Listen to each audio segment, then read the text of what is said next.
Hi, welcome to the English class. അപ്പോൾ നമ്മൾ കഴിഞ്ഞ ക്ലാസ്സിൽ നമ്മൾ ഫസ്റ്റ് യൂണിറ്റിൽ ഫസ്റ്റ് ലെസണായിട്ടുള്ള ഹിസ് ഫസ്റ്റ് ഫ്ലൈറ്റ് എന്ന് പറയുന്ന ആ ലെസണിൻ്റെ ഏതാനും പാരഗ്രാഫ്സ് നമ്മളെടുത്തു. അപ്പോൾ നിങ്ങൾ അതൊക്കെ നോക്കി വെച്ചിട്ടുണ്ടായിരിക്കുമെന്ന് വിചാരിക്കുന്നു. ആ 3 പാരഗ്രാഫ്സാണ് നമ്മൾ എടുത്തിട്ടുള്ളത്. അപ്പോൾ അതിൽ മെയിനായിട്ടുള്ള ഒരു ക്യാരക്ടർ എന്ന് പറയുന്നത് യങ് സീകളാണ്. അപ്പോൾ അതിന് പറക്കാൻ പേടിയാണ്. അതിന് 2 സഹോദരന്മാരും ഒരു സഹോദരിയും ഉണ്ടായിരുന്നു. അവരൊക്കെ പറന്നുപോയി. അവനേക്കാളും ചെറിയ ചിറകുകളാണ് അവർക്കുണ്ടായിരുന്നത്.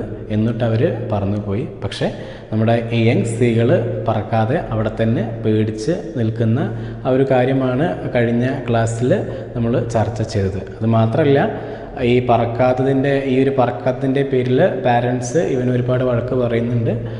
അതുപോലെ തന്നെ പട്ടിണിക്കിടും അല്ലെങ്കിൽ പട്ടിണി കിടക്കേണ്ടി വരും എന്നുള്ള കാര്യമൊക്കെ അവനോട് പറയുന്നുണ്ട്. പക്ഷെ അതൊക്കെ കേട്ടിട്ട് കൂടി അവർ പറക്കാൻ തയ്യാറാവുന്നില്ല. നമ്മുടെ യങ് സീകൾ പറക്കാൻ തയ്യാറാവുന്നില്ല. ഓക്കെ, അപ്പോൾ നിങ്ങൾ നല്ലപോലെ തന്നെ ഈ ഒരു പാരഗ്രാഫ്സ് നല്ലപോലെ തന്നെ പഠിച്ചു വെച്ചു അല്ലെങ്കിൽ മനസ്സിലാക്കിയെന്ന് വിചാരിക്കുന്നു. നിങ്ങൾ നല്ലപോലെ തന്നെ മനസ്സിലാക്കുക. കാരണം എക്സാമിന് ചിലപ്പോൾ ഈ ഒരു സീകളിനെ പറ്റി ക്യാരക്ടർ സ്കെച്ച്, അതായത് കഥാപാത്ര നിരൂപണം ചോദിച്ചേക്കാം. ഓക്കെ, അപ്പോൾ നിങ്ങൾ നല്ലപോലെ തന്നെ പഠിച്ചു വയ്ക്കുക. ഓക്കെ, അതുപോലെ തന്നെ നിങ്ങൾ ഇനി ചെയ്യേണ്ട വേറൊരു കാര്യം എന്താണെന്ന് വെച്ചാൽ, ഇപ്പോൾ കഴിഞ്ഞ ക്ലാസ്സിൽ ഞാൻ പറഞ്ഞിരുന്നു, നമുക്ക് റെഗുലർ ക്ലാസ് തുടങ്ങുന്ന സമയത്ത് നമ്മൾ കോപ്പി എഴുതേണ്ടി വരും, 4 ലൈൻ കോപ്പി എഴുതേണ്ടി വരും. അതുപോലെ തന്നെ പാരഗ്രാഫ്സ്, അതായത് നമ്മൾ പഠിച്ചുകൊണ്ടിരിക്കുന്ന ലെസണിലെ പാരഗ്രാഫ്സ് നിങ്ങൾ നോട്ട്ബുക്കിൽ എഴുതേണ്ടി വരും. ഇതൊക്കെ എന്തിനായിരുന്നു എന്ന് പറഞ്ഞിരുന്നു. ഒന്നുകൂടി റിപ്പീറ്റ് ചെയ്യാണ്. ഇതൊക്കെ നമ്മൾ എഴുതുന്നത്, ഇപ്പോൾ 4 ലൈൻ കോപ്പി എഴുതുന്നത് നമ്മുടെ ഹാൻഡ് റൈറ്റിംഗ് ഇമ്പ്രൂവ് ചെയ്യാൻ വേണ്ടിയിട്ടും സ്പെല്ലിംഗ് മിസ്റ്റേക്ക് അവോയ്ഡ് ചെയ്യാൻ വേണ്ടിയിട്ടുമാണ് നമ്മൾ അങ്ങനെയൊക്കെ ചെയ്യുന്നത്. നമ്മൾ പാരഗ്രാഫ്സ് എഴുതുന്നത് ഏത് പാഠമാണോ നമ്മൾ എടുക്കുന്നത് അതിലെ 1-2 പാരഗ്രാഫ്സ് നിങ്ങൾ നോട്ട്ബുക്കിലേക്ക് എഴുതണം. അങ്ങനെ എഴുതാൻ കാരണം എന്താണെന്ന് വെച്ചാൽ, ആ പാഠഭാഗവുമായി ബന്ധപ്പെടാനും അതുപോലെ തന്നെ അതിലുള്ള വാക്കുകളുമായിട്ട് കൂടുതൽ പരിചയപ്പെടാനും കൂടിയിട്ടാണ് അങ്ങനെ നമ്മൾ ചെയ്യുന്നത്. അപ്പോൾ ഇനി ഞാനിവിടെ പറയാൻ പോകുന്ന കാര്യം വളരെ പ്രധാനപ്പെട്ടതാണ്. ഇപ്പോൾ റെഗുലർ ക്ലാസ് തുടങ്ങിയിട്ട് നമ്മൾ അങ്ങനെ ചെയ്യുള്ളൂ എന്ന് പറഞ്ഞിരുന്നു. പക്ഷേ ചെറിയൊരു മാറ്റം നമ്മളതിൽ വരുത്തി. അപ്പോൾ നിങ്ങളത് ഇപ്പോൾ തന്നെ അത് ചെയ്ത് തുടങ്ങണം. ഓക്കെ, അപ്പോൾ നിങ്ങൾ 4 ലൈൻ കോപ്പി എല്ലാവരും വാങ്ങിക്കണം. എന്നിട്ട് നിങ്ങൾ ചെയ്യേണ്ട കാര്യം, അതെങ്ങനെയാണ് കോപ്പി എഴുതേണ്ടതെന്നുള്ള കാര്യമൊക്കെ നിങ്ങൾക്ക് പറഞ്ഞു തരും. ഓക്കെ, കഴിഞ്ഞ ക്ലാസ്സിൽ നമ്മൾ എടുത്തിട്ടുള്ള 3 പാരഗ്രാഫ്സ് നിങ്ങൾ നിങ്ങളുടെ നോട്ട്ബുക്കിലേക്ക് നേരെ പകർത്തി എഴുതുക. ഓക്കെ, അപ്പോൾ എഴുതുമ്പോൾ ശ്രദ്ധിക്കേണ്ട കാര്യങ്ങൾ, ഫാസ്റ്റാക്കി എഴുതി പോകരുത്.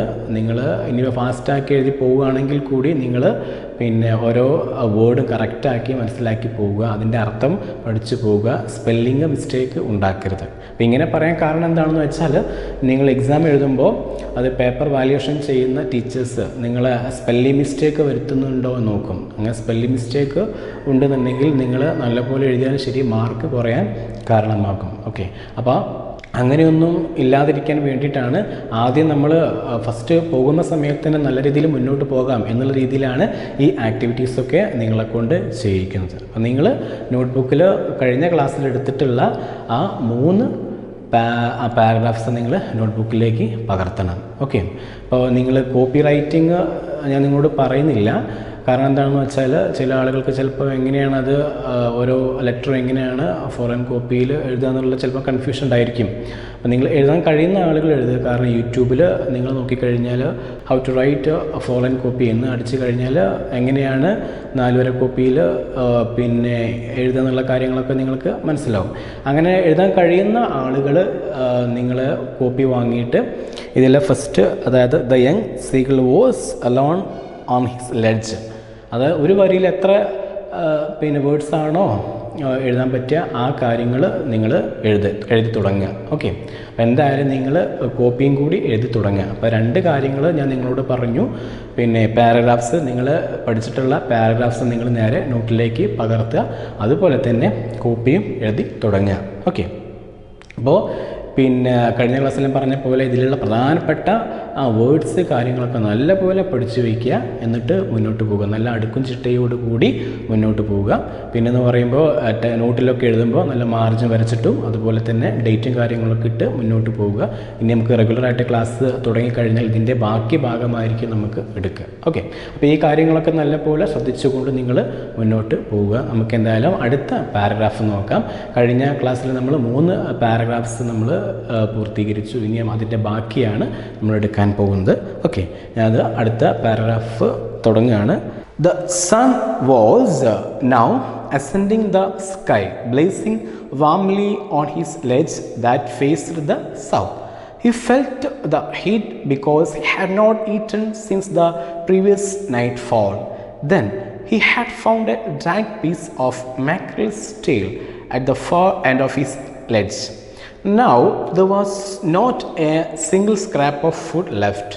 He had searched every inch, rooting among the rough, dead-caked straw nest where he and his brothers and sister had been hatched. He even gnawed at the dried pieces of eggshell. It was like eating a part of himself. അപ്പോൾ എന്തെങ്കിലും മനസ്സിലായോ നിങ്ങൾക്കിത് വായിച്ചിട്ട്? Okay, അപ്പോൾ നമുക്ക് നോക്കാം എന്താണ് ഈ ഒരു പാരഗ്രാഫിൽ പറയുന്നത്. പ്രധാനപ്പെട്ട ചില കാര്യങ്ങൾ പറയുന്നുണ്ട്. ഈ നമ്മുടെ സ്ത്രീകളും യങ് സ്ത്രീകളുമായി ബന്ധപ്പെട്ട പ്രധാനപ്പെട്ട കാര്യങ്ങൾ പറയുന്നുണ്ട്. അതിൻ്റെ അവസ്ഥ, ഇപ്പോൾ അതിൻ്റെ അവസ്ഥ എന്താണെന്ന് നമുക്ക് നോക്കാം. ഭക്ഷണം കിട്ടാതിരിക്കുകയായിരുന്നു, അപ്പോൾ ഇപ്പോൾ അതിൻ്റെ അവസ്ഥ എന്താണെന്ന് നമുക്ക് നോക്കാം. Okay, The sun was now ascending the sky. നമുക്കറിയാം, അപ്പോൾ സൂര്യൻ ഏകദേശം പിന്നെ ആ യങ് സ്ത്രീകളുടെ മേലെ ഇവർ എത്തിയിട്ടുണ്ട്. അതായത് ഏകദേശം സമയം ഉച്ചയായിരിക്കുന്നു, നല്ലോണം ചൂട് അനുഭവപ്പെടുന്നുണ്ട്. അപ്പോൾ നല്ലോണം വിശക്കുന്ന ആ ഒരു സമയമാണ് നമ്മുടെ യങ് സ്ത്രീകളിന്. കാരണം എന്താ, ഒന്നും കഴിച്ചിട്ടില്ല. അപ്പോൾ ഈ ചൂടും കൂടി ഏൽക്കുമ്പോൾ ആ ഒരു വിശപ്പിൻ്റെ ആ ഒരു കാഠിന്യം പറയണ്ടല്ലോ. അതികഠിനമായിട്ട് ആർക്ക് വിശക്കുന്നുണ്ടായിരുന്നു? നമ്മുടെ young സ്ത്രീകളിന് വിശക്കുന്നുണ്ടായിരുന്നു. The sun was now ascending the sky, blazing warmly on his ledge that faced the south. അപ്പോൾ ഈ സൂര്യൻ്റെ ആ ഒരു ചൂട് ഈ ഒരു നമ്മുടെ യങ് സ്ത്രീകൾ നിൽക്കുന്ന ഒരു ഭാഗത്ത് നല്ലോണം ഏറ്റിരുന്നു. നല്ലോണം ചൂട് ആർക്കും ഏറ്റിരുന്നു? നമ്മുടെ young സ്ത്രീകളിലും ഏറ്റിരുന്നു. He felt the heat because he had not eaten since the previous nightfall. എന്താണ്, കഴിഞ്ഞ ദിവസം കാര്യമായിട്ടൊന്നും തന്നെ ആര് കഴിച്ചിട്ടില്ല? നമ്മുടെ യങ് സ്ത്രീകൾ കഴിച്ചിട്ടില്ല. അപ്പം അതുകൊണ്ട് തന്നെ നല്ലോണം വിശക്കുന്നുണ്ട്, പോരാത്തതിന് ചൂടുണ്ട്. ആകെ ടയർഡായിരുന്നു അവർ, സത്യം പറഞ്ഞാൽ നമ്മുടെ യങ് സ്ത്രീകൾ. Okay, then he had found a dried piece of mackerel's tail at the far end of his ledge. അപ്പോൾ ഭക്ഷണത്തിന് വേണ്ടി ഇങ്ങനെ പരതി നോക്കുകയാണ്. ആ ലെഡ്ജിൻ്റെ ആ ഒരു പാറക്കെട്ടിൻ്റെ അങ്ങോട്ടും ഇങ്ങോട്ടായിട്ട് ഓടിക്കളിക്കുകയാണ്. നല്ലോണം വിശക്കുന്നുണ്ടായിരുന്നു നമ്മുടെ ആ യങ് സ്ത്രീകളിന്. അങ്ങനെ അങ്ങോട്ടും ഇങ്ങോട്ടും നടക്കുന്നതിൻ്റെ ഭാഗമായി പെട്ടെന്ന് എന്ത് കാണുകയാണ്? നോക്കിയേ, a dried piece of mackerel's tail. അപ്പം എന്താണ്, ഒരു ഉണങ്ങിയ അയല മാക്കറൽ എന്ന് പറയുമ്പോൾ അയലമീൻ എന്നാണ് ഉദ്ദേശിക്കുന്നത്. അപ്പോൾ ഉണങ്ങിയ അയലമീനിൻ്റെ ഒരു വാൽഭാഗം അവിടെ കിടക്കുന്നുണ്ടായിരുന്നു. Okay, at far end of his ledge. ആ ഒരു കാര്യം അത് കണ്ടോ, ഭയങ്കര ആശ്വാസം തോന്നി നമ്മുടെ ഈ യങ് സ്ത്രീകളിന്. അതത് ഭക്ഷിക്കുന്നു. Okay, now there was not a single scrap of food left. പക്ഷേ ഇനി അവിടെ ഭക്ഷണം ഒരു തരി ഭക്ഷണം പോലും അവിടെ അവശേഷിക്കുന്നില്ല. ഓക്കെ, ഇനി അവിടെ ഒന്നും തന്നെ ഇല്ല. വല്ലാത്തൊരവസ്ഥയായിരുന്നു നമ്മുടെ യങ് സ്ത്രീകൾ നേരിട്ട് കൊണ്ടിരുന്നത്. Okay, he had searched every inch. എല്ലാ സ്ഥലത്തും നോക്കി, ആ ഒരു ലെഡ്ജിൻ്റെ ആ പാറക്കെട്ടിൻ്റെ മുകളിലായിട്ട് എല്ലാ സ്ഥലത്തും നോക്കി, പക്ഷെ ഒന്നുമില്ല. Okay, rooting among the rough dead caked straw nest where he and his brothers and sister had been hatched. അങ്ങനെ അവസാനം അവനും അതുപോലെ തന്നെ അവൻ്റെ സഹോദരന്മാരും സഹോദരിയും മുട്ട വിരിഞ്ഞുണ്ടായ ആ സ്ഥലത്ത്, അവിടെ വൈക്കോൽ കൊണ്ടാണ് ആ കൂടൊക്കെ ഉണ്ടാക്കിയിരിക്കുന്നത്.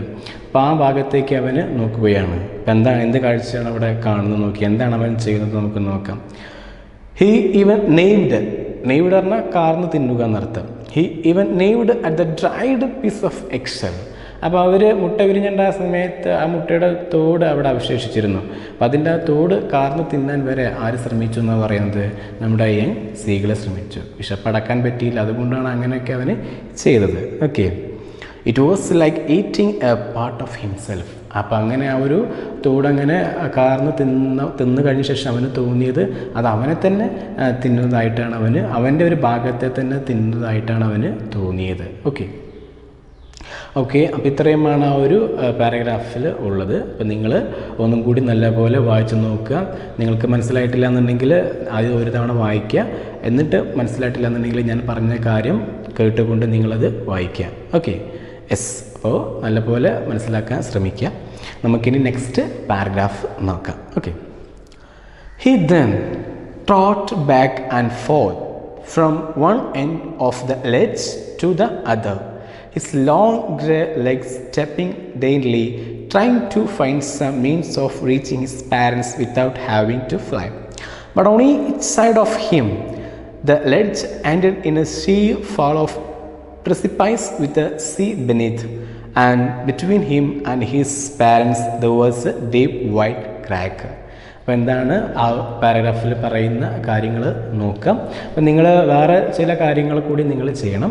അപ്പോൾ നിങ്ങൾ കുറച്ച് ക്വസ്റ്റ്യൻസ് നിങ്ങളതിൻ്റെ വലതു ഭാഗത്തായിട്ട് നിങ്ങൾക്ക് കാണാൻ സാധിക്കും. അപ്പോൾ എന്തായാലും അതിൻ്റെ ആൻസറൊക്കെ ഞാൻ നിങ്ങൾക്ക് പറഞ്ഞു തരും. എങ്കിൽ കൂടി നിങ്ങളാൽ കഴിയുന്ന രീതിയിൽ അതിൻ്റെ ആൻസറും കാര്യങ്ങളൊക്കെ കണ്ടെത്താൻ ശ്രമിക്കുക. കാരണം നിങ്ങൾക്കിതിൻ്റെ മലയാളത്തിലുള്ള കാര്യങ്ങൾ നല്ലപോലെ കഥ നല്ലപോലെ പറഞ്ഞു തരുന്നുണ്ട്. അപ്പോൾ നിങ്ങൾ അത് വെച്ചിട്ട് ആ സൈഡിലുള്ള ക്വസ്റ്റ്യൻ്റെ ചോദ്യങ്ങളുടെ ഉത്തരം നിങ്ങൾ സ്വയം കണ്ടെത്താൻ ശ്രമിക്കുക. അത് നിങ്ങൾ സ്വയം കണ്ടുപിടിച്ച് കഴിഞ്ഞാൽ അത്രയ്ക്കും നല്ലതാണ്. കാരണം എക്സാമിന് സ്വന്തമായിട്ട് കാര്യങ്ങളൊക്കെ നിങ്ങൾക്ക് എഴുതാൻ പറ്റും. എക്സാമിന് നിങ്ങൾക്ക് അറിയാം ഒത്തിരി ഒരു പാരഗ്രാഫ് കൊടുത്തിട്ട് അതിൽ നിന്ന് ആൻസർ കണ്ടെത്തി എഴുതാനൊക്കെ ഉണ്ടാകുമല്ലോ. അപ്പോൾ ഇങ്ങനെ ഒരു ശീലം നിങ്ങൾക്ക് ഉണ്ടാക്കിയെടുത്തു കഴിഞ്ഞാൽ അപ്പോൾ അതിൻ്റെ ആ വലതു ഭാഗത്തുള്ള ആ ചോദ്യങ്ങളുണ്ട്, ആ ചോദ്യങ്ങളുടെ ഉത്തരം ഈ പാരഗ്രാഫിൽ തന്നെ ഉണ്ട്. ഓക്കെ, അപ്പോൾ നിങ്ങൾ സ്വയം കണ്ടുപിടിച്ച് കഴിഞ്ഞാൽ ഈ ശീലം നല്ലതാണ്. നേരത്തെ പറഞ്ഞ പോലെ ക്വസ്റ്റ്യൻ പേപ്പറിൽ നിങ്ങൾ പഠിച്ചിട്ടുള്ള ഒരു സ്റ്റോറിയിൽ അല്ലെങ്കിൽ ഒരു നോവലിൻ്റെ ഒരു പാരഗ്രാഫ് കൊടുക്കും. അതിൽ നിന്നുള്ള ചോദ്യങ്ങൾ താഴെ കൊടുക്കും, ഉത്തരം അതിൽ തന്നെ ഉണ്ടായിരിക്കും. അപ്പോൾ നിങ്ങളോട് ഉത്തരം കണ്ടെത്തി എഴുതാൻ പറയും. അപ്പോൾ അങ്ങനെയുള്ള ചോദ്യങ്ങളൊക്കെ ചെയ്യുമ്പോൾ ഈ ഒരു ശീലം വളർത്തിക്കഴിഞ്ഞാൽ നിങ്ങൾക്ക് നല്ലതാണ്. ഓക്കെ, അപ്പോൾ എന്തായാലും നിങ്ങൾ ആ ചോദ്യങ്ങൾക്ക് ഉത്തരം കണ്ടെത്താൻ ശ്രമിക്കുക. എന്തായാലും അതിൻ്റെ ഉത്തരങ്ങളൊക്കെ ഞാൻ നിങ്ങൾക്ക് പറഞ്ഞു തരും. ഓക്കെ, അപ്പോൾ എന്തായാലും നമുക്ക് ഇപ്പോൾ പറഞ്ഞ ആ ഒരു പാരഗ്രാഫിൻ്റെ അർത്ഥം എന്താണെന്ന് നോക്കാം. He then trotted back and forth from one end of the ledge to the other. അപ്പോൾ ഇങ്ങനെ വിശപ്പ് സഹിക്കാൻ കഴിയാതെ നമ്മുടെ ഈ യങ് സീകൾ ആ ഒരു ലെഡ്ജിൻ്റെ ഒരു ഭാഗത്ത് നിന്ന് അല്ലെങ്കിൽ ആ പാറക്കെട്ടിൻ്റെ മേലെ നിന്നുകൊണ്ട് ഒരു ഭാഗത്ത് നിന്ന് മറ്റേ ഭാഗത്തേക്ക് അങ്ങോട്ടും ഇങ്ങോട്ടും ഇങ്ങനെ നടക്കാൻ തുടങ്ങി. എന്ത് ചെയ്യും എന്നുള്ള ആ ഒരു കാര്യം ചിന്തിച്ചുകൊണ്ട്. Okay, his long grey legs stepping daintily, trying to find some means of reaching his parents without having to fly. എന്താണ് അവൻ ചിന്തിച്ചു കൊണ്ടിരുന്നത്? പറക്കാതെ എങ്ങനെ അപ്പുറത്തുള്ള പാരൻസിൻ്റെ അടുത്ത് എത്താം എന്നുള്ള കാര്യം ചിന്തിച്ചുകൊണ്ടാണ് അവൻ അങ്ങോട്ടും ഇങ്ങോട്ടും ഇങ്ങനെ നടന്നത്. എന്തായാലും പറക്കാൻ അവന് പേടിയാണല്ലോ. ഓക്കെ, എങ്ങനെ പറക്കാതെ അവരുടെ അടുത്ത് എത്താം എന്നുള്ള കാര്യം ചിന്തിച്ചുകൊണ്ട് അവൻ അങ്ങോട്ടും ഇങ്ങോട്ടും ഇങ്ങനെ നടക്കുകയാണ്. Okay, but on each side of him the ledge ended in a sheer fall of precipice with the sea beneath. പക്ഷേ ഒരിക്കലും തന്നെ പറന്ന് ചെന്നാൽ മാത്രമേ ഇവിടെ എത്തുകയുള്ളൂ, നമ്മുടെ പാരൻസിൻ്റെ അടുത്ത് എത്തുകയുള്ളൂ. പക്ഷേ എന്താണ്, ഈ പാറക്കെട്ടിൻ്റെ രണ്ട് സൈഡിലായിട്ടും അല്ലെങ്കിൽ അതിൻ്റെ അപ്പുറത്തിപ്പുറത്തൊക്കെ ആയിട്ട് എന്താണ്, കടലാണ്. കടലെന്ന് പറയുമ്പോൾ വിശാലമായിട്ട് പരന്നു കിടക്കുന്ന കടലാണ്. ഓക്കെ, അപ്പോൾ പറക്കല്ലാതെ വേറെ രക്ഷയില്ല. ഓക്കെ, നല്ല ചെങ്കുത്തായിട്ട് നിൽക്കുന്ന പാറക്കെട്ടാണ്. അതിൻ്റെ മേലെ നിന്നും താഴേക്ക് നോക്കുമ്പോൾ തന്നെ ആർക്ക് പേടിയായിട്ടുണ്ടായിരുന്നു? നമ്മുടെ യങ് സീകളിന് പേടിയായിട്ടുണ്ടായിരുന്നു. അങ്ങനെ പറക്കാതെ ഒരിക്കലും എവിടേക്ക് എത്താൻ കഴിയില്ല, പാരൻസിൻ്റെ അടുത്തേക്ക് എത്താൻ കഴിയില്ല. പറക്കാതെ എങ്ങനെയെങ്കിലും പാരൻസിൻ്റെ അടുത്ത് എത്തണം എന്നാണ് ആര് ചിന്തിക്കുന്നത്? യങ് സീകൾ ചിന്തിച്ചിരുന്നത്. പക്ഷെ അതിന് കഴിയില്ല. Okay, and between him and his parents there was a deep white crack. അപ്പോൾ അവൻ നിൽക്കുന്ന ആ പാറക്കെട്ടും അതുപോലെ തന്നെ അവൻ്റെ പാരൻസ് നിൽക്കുന്ന ആ പാറക്കെട്ടിൻ്റെ ഇടയ്ക്കായിട്ട് ഒരുപാട് സ്പേസ് ഉണ്ട്, ഒരുപാട് വൈഡായിട്ട് നിൽക്കുന്ന ഒരു സ്ഥലമായിരുന്നു അത്. അവൻ നിൽക്കുന്ന സ്ഥലത്ത് നിന്നും ആ പാറക്കെട്ടിൽ നിന്നും ഒരുപാട് അകലേക്ക് പോയാൽ മാത്രമേ ആരുടെ അടുത്തെത്താൻ പറ്റുകയുള്ളൂ? പാരൻസിൻ്റെ അടുത്തേക്ക് എത്താൻ പറ്റുകയുള്ളൂ. അവർ നിൽക്കുന്ന ആ പാറക്കെട്ടും ഇവർ നിൽക്കുന്ന ഈ പാറക്കെട്ടും ഡിസ്റ്റൻസ് ഒരുപാടുണ്ടായിരുന്നു. അപ്പോൾ പറന്ന് പോവുക മാത്രമായിരുന്നു വഴിയുണ്ടായിരുന്നത്. അതിനാണെങ്കിൽ അവന് കഴിയില്ല, കാരണം അവന് പേടിയായിരുന്നു. വേറൊരു വഴിയും അവിടെ ഉണ്ടായിരുന്നില്ല. ഓക്കെ, ഓക്കെ, അപ്പോൾ നിങ്ങൾക്കതിൻ്റെ അർത്ഥം മനസ്സിലായി എന്ന് വിചാരിക്കുന്നു. നമുക്കിനി നെക്സ്റ്റ് പാരഗ്രാഫിലേക്ക് കിടക്കാം. ഓക്കെ, അപ്പം നിങ്ങൾ ഇന്നെടുത്ത ആ 2 പാരഗ്രാഫ്സ് നല്ലപോലെ വായിച്ച് മനസ്സിലാക്കുക.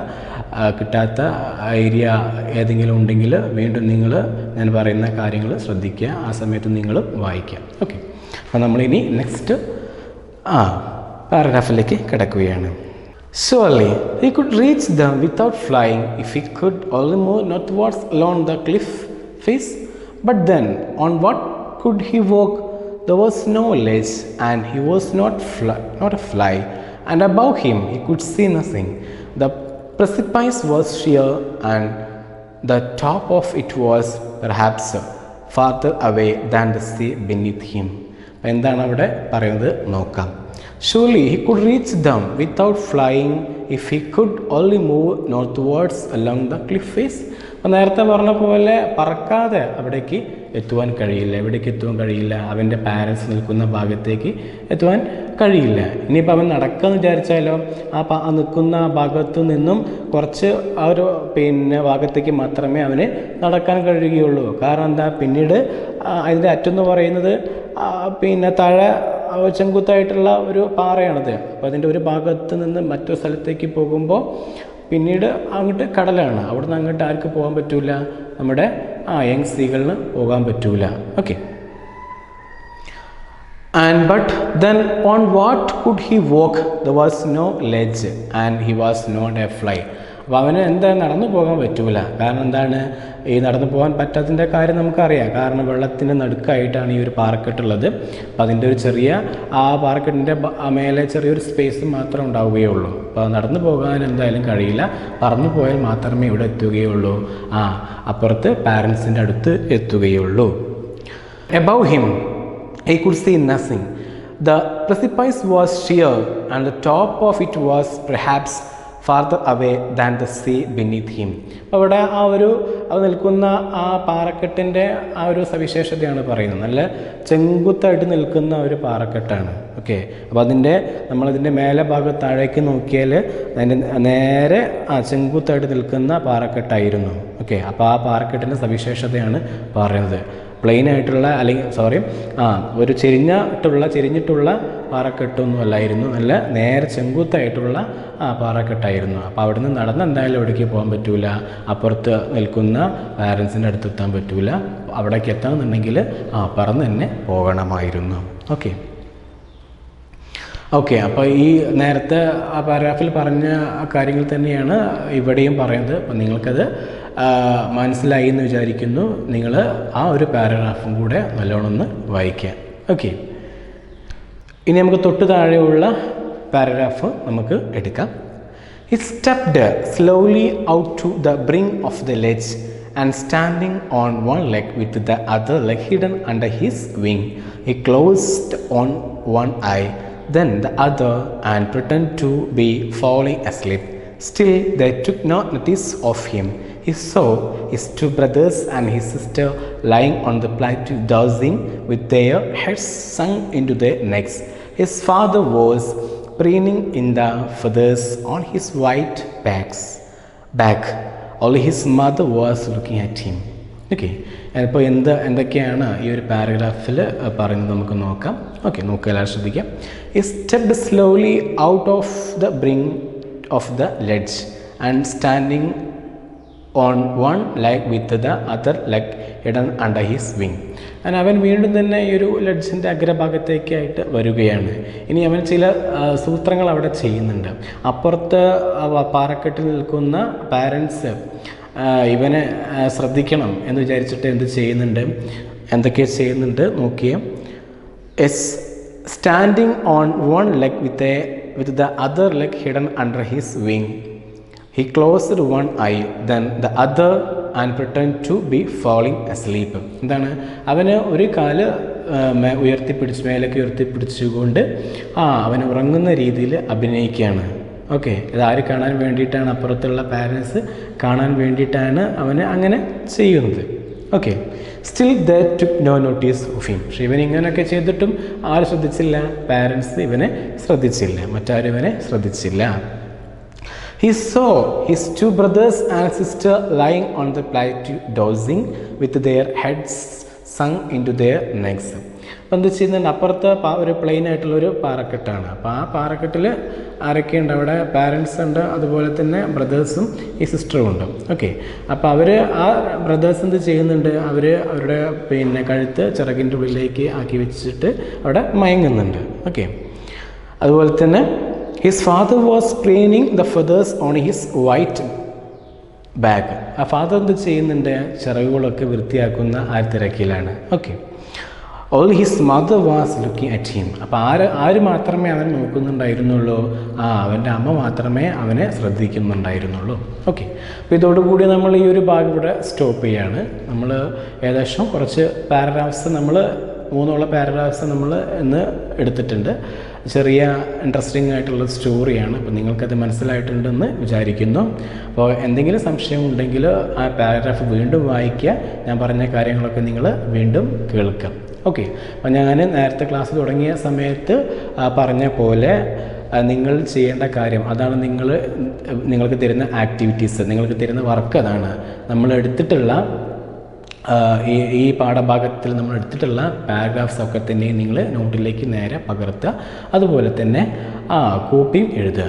ഓക്കെ, കോപ്പി എഴുതേണ്ട കാര്യം എങ്ങനെയാണ് എഴുതേണ്ടത് എന്നുള്ള കാര്യം ഞാൻ ക്ലാസ് തുടങ്ങിയ സമയത്ത് പറഞ്ഞിരുന്നു. പിന്നെ ആദ്യത്തെ ഒരു പേജിൽ കൊള്ളാവുന്ന വേർഡ്സ് എഴുതുക. പിന്നെ ആദ്യത്തെ ആ ലൈനിൽ നിങ്ങൾ കുറച്ച് സെൻറ്റൻസ് എഴുതുക. ആ ലൈൻസിനെ റിപ്പീറ്റ് ചെയ്തിട്ട് നിങ്ങൾ ബാക്കിയുള്ള ലൈൻസിൽ എഴുതുക. തൊട്ടടുത്ത പേജിലും അടുത്ത സെൻറ്റൻസ് എഴുതുക. ആ സെൻറ്റൻസിനെ റിപ്പീറ്റ് ചെയ്തിട്ട് ആ പേജ് മൊത്തമായിട്ട് എഴുതുക. ഓക്കെ, അപ്പോൾ നിങ്ങളിതിന് മുന്നേ കോപ്പി എഴുതിയിട്ടുണ്ടാവുമല്ലോ. അപ്പോൾ ഈ കാര്യങ്ങളൊക്കെ ചെയ്യുക. അപ്പോൾ ഈ പാരഗ്രാഫ്സ് നിങ്ങൾ നോട്ടിലേക്ക് പകർത്തുക, അതുപോലെ തന്നെ കോപ്പി എഴുതുക. അപ്പോൾ ഇതാണ് നിങ്ങൾക്ക് തരുന്ന ആക്ടിവിറ്റീസ്. അപ്പോൾ ഞാനിവിടെ ക്ലാസ് അവസാനിപ്പിക്കാൻ പോവുകയാണ്. അപ്പോൾ നിങ്ങൾ നല്ലപോലെ മനസ്സിലാക്കുക, വീണ്ടും എടുത്തെടുത്ത് പറയുകയാണ്. പഠിക്കുന്ന കാര്യങ്ങൾ നല്ലപോലെ മനസ്സിലാക്കുക, അച്ചടക്കത്തോടു കൂടി പഠിച്ച് മുന്നോട്ട് പോവുക. ഓക്കെ.